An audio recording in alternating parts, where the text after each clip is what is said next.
মা এখানে কুলপতি নামে পরিচিত। ৬০০ বছর ধরে নিষ্ঠার সঙ্গে মা পূজিত হয়ে আসছেন।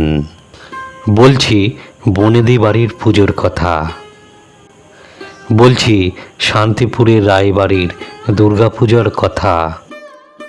এই পূজার বয়স ৬০০ বছর অতিক্রান্ত।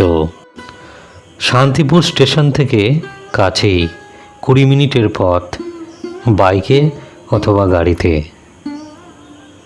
শান্তিপুরের রায়বাড়ি, জমিদার পরিবার।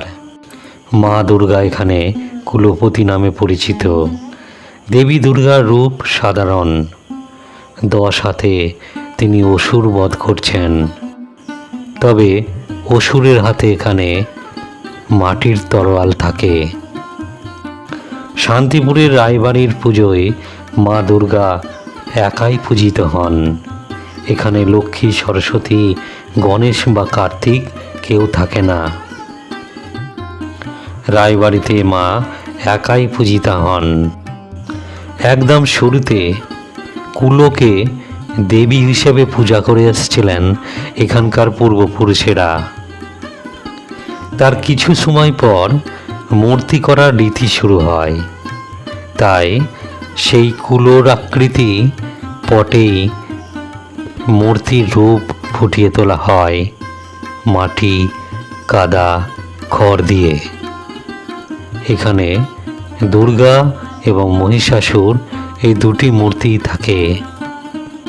কথিত আছে এখানে পুজো শুরু হয় মায়ের স্বপ্নাদেশ পাওয়ার পর। জানা যায় মা দুর্গাকে কুলোয় এঁকে পূজা করেছিলেন এখানকার গৃহকর্ত্রী।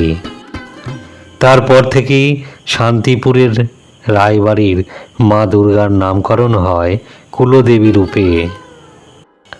দশমীর দিন দেবীকে বিদায় জানানোর সময় পায়েস মুখেই বিদায় জানানো হয়। বনেদি বাড়ির পুজো মানেই রয়েছে ইতিহাস, রয়েছে সাবেকিয়ানা, রয়েছে নিয়ম রীতি, যা প্রত্যেকটা বাড়ির সঙ্গে প্রত্যেকটা বাড়ির ভিন্নতা। আজকের ভিডিও এটুকুই।